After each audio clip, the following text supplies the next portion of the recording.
One energy is independent. It stands alone.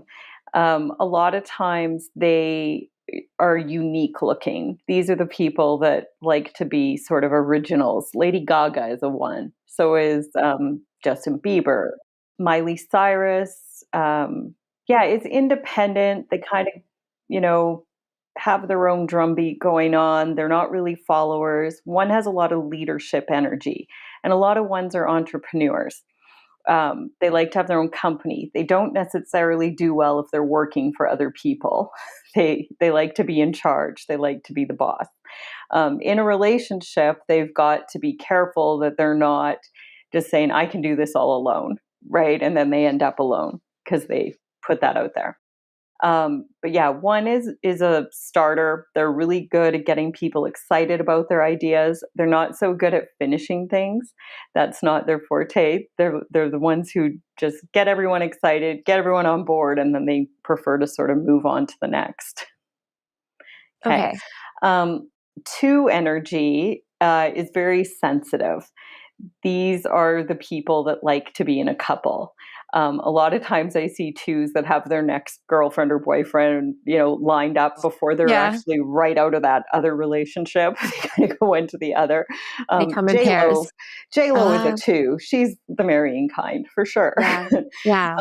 But two energy is very kind. They don't enjoy the spotlight. They're sort of more of the power behind the throne type. They would rather lead from behind. And they'll always try and smooth everything over and make sure everybody's getting along. A nice way to look at the one and two is a really clear example. If you think of everyone born pre-2000, they all have a one in front of their year of birth. So 19, whatever. We were told things like, if you're not winning, you're losing. If you don't do it, no one will. Like, look out for you. Yeah, the fact that there was a one in the year, we already have that in our upbringing. And then starting from the 2000s, these kids are different. They're very different. Oh, Everyone yeah. gets a trophy. Like, Yeah. there were no trophy. When you were winning, you were losing. Yeah. Oh, that's so fascinating. And they're very much about helping each other, and two heads are better than one, teamwork. And wow. Pre that, we were definitely raised with some very different with competition and absolutely. Right. Yeah. Oh, that's so fascinating. So that's a good way to kind of really get a handle on the difference there. And so a lot of times you'll end up with a one and a two in your chart. And a lot of those people can be hard to figure out. They need to work harder at sort of staying grounded and being focused. So yeah, but two energy, a lot of twos have allergies. They're very sensitive. Someone like Teresa Caputo, Long Island medium, she has 3 twos in her chart. So she's got that sort of direct communication to the other side, very intuitive, very sensitive. But overall, twos will always try and mediate things and make things smooth. A lot of them are psychologists, therapists. That type of career attracts them. So you're saying, I mean, I understand this is the life path number, but when you're saying even if you have that digit in your birthday, it still applies to you in some way? Yeah, like, absolutely. for example, I have a 2, I have a 1, right? Yep. So it all applies. So, okay. It does. Yeah, it just depends Okay. where it shows up, how it will impact your personality or more your career.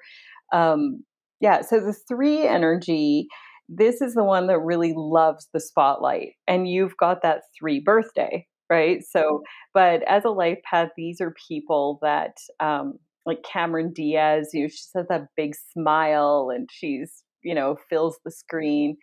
But 3 energy rules communication. And so these people a lot of times are writers, they're communicators. 3 rules creativity. Van Gogh is a 3. And so when you have that creative energy, it's important that you use it. If you don't have an outlet for it, these people can be incredibly emotional. So wherever the 3 falls in your chart, if it's there, you need to find yourself a creative outlet. Interesting. Yeah. And it's all about expansion. 3s always want everything to get bigger. So 3 is really easy to pick out in children because everything is like so big and so loud and, you know, but they tend to exaggerate a little bit. They're also very good connectors. So threes are the people that always have a guy. Like, oh, you need some drywall done? My neighbor does drywall. Oh, you like my hair? Here's my hairdresser's card. Like they always they're good at connecting people. And so when you're in three energy, which is about your timeline, I like it when people think of that connector as the universe and they really get out there and help the universe make connections for them. But we're not talking about that right now. We'll get there. Four is the number of foundation. It likes everything to be really sort of in the lines. If you think of the flow lines of a four, they're very sharp and sort of straight. Um, the name Karen actually comes out as a four if you look Oh, at that. that's perfect. It does, but Like it's rigid, right. solid. Yeah, it likes That's rules. funny. It likes rules. It Wow. likes justice. It wants Oh my everything to be gosh. fair. That's funny. But four is very visionary as well. But it likes things to be sort of in order. You need fours Mm, because they're the ones that write the policies and the procedures and make sure everyone stays in line and enforces the rules. yeah. That'll be easy to remember for me from now on. um, five energy is the most sort of exploratory, I guess I would say. They are ruled by the five senses. So they want to taste, smell, see, touch, like hear everything. They usually are people that would rather spend their money on experiences than things. That's me And for a sure. lot of times it's really hard for them to commit. So I always say the quickest way to get a five to break up with you is to ask them to marry you or move in. Yeah, yeah. And they're like, gotta go. Um, yeah, so the five though is really it can be impulsive. You want to sort of guard against that. And they can be very committed to the right person, but it has to be their decision. So if they feel trapped or closed in, that's where they get kind of cagey and start creating, I call it fake drama. It's like poke the bear, create some fake drama.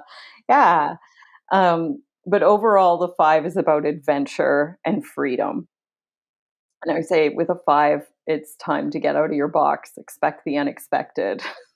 And then six, sorry, six energy. If you think of the flow lines of a six, it looks like a little pregnant lady.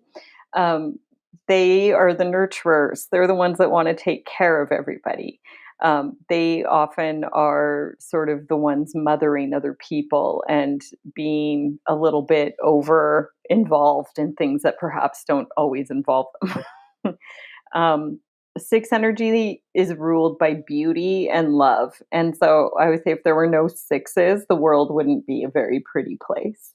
So sixes are the ones that make sure everything looks aesthetically pleasing.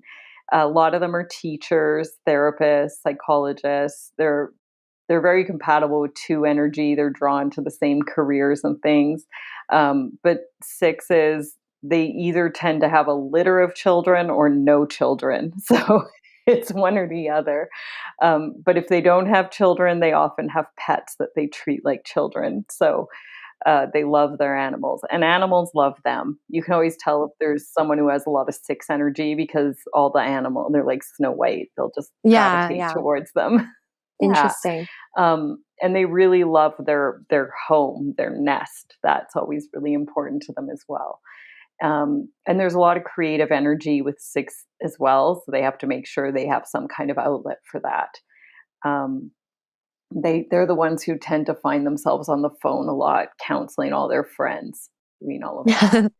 Yeah. And then seven energy. Seven is the number that it's kind of reclusive. It really values its alone time. It needs that sort of quiet time. Nature and water will always recharge seven energy, so it's important that they have that outlet, and they like things that are alive around them. So they're the ones with plants, pets, things of that nature. Um, Seven energy is the investigator. They would prefer to ask questions than be asked questions. So they tend to have a very intense private side. Um, But overall, they're very intelligent, they're very wise, and they never stop learning. They can't get enough information. Um, and then eight energy, eight is the one that's ruled by money. And you can put a dollar sign right over it if you think of the shape of an eight. A lot of times they tend to chase their tail and go round and round. Um, Martha Stewart is an all encompassing example of the eight. Um, they tend to sort of make up their mind and stick to it. They can be a bit stubborn. So she decided she was innocent when she, did the whole insider trading thing. She could have cut a deal at any time, but eights tend to learn the hard way. So she decided she was going to dig her heels in, and ultimately ended up being found guilty and going to jail. You can't keep an eight down. They always have total and complete reversals available to them at any time. And so, with that, she went to jail. She taught everyone how to bake and sew and made friends with all the inmates, right? Got out of jail, and just that complete, reversal. She's back on top. She's taking sexy Yeah. photos in the pool. She's hanging out with Snoop Dogg. Yeah, yeah. Her You can't hold her empire down. is you cannot. No, and Yeah. that is the nature of eight energy. And so Mhm. what they have to guard against being hypocritical, they very much can be do as I say, not as I do. But at a high vibration, eight energy can be great leaders, have an incredible business intuition, and really they like to be in charge. And I always say if they're not in charge, they're going to pretend they're in charge. So eights don't always make the best employees, but they do make good managers. So yeah, and then nine. Nine is the number of the humanitarian. They are more concerned about for the good of all than any other number. They're very, very smart. It's the old soul number. They have a lot of past lives, very intuitively gifted, and they tend to know a little about a lot. It's hard to stump a nine. They always seem to be able to handle whatever you throw at them. They can be overly generous, almost to a fault, and then they can regret how generous they are with others. But overall, they're just very smart. Their careers tend to be just whatever else they find interest in, because they're really capable of a lot. But they also tend to find themselves in leadership roles.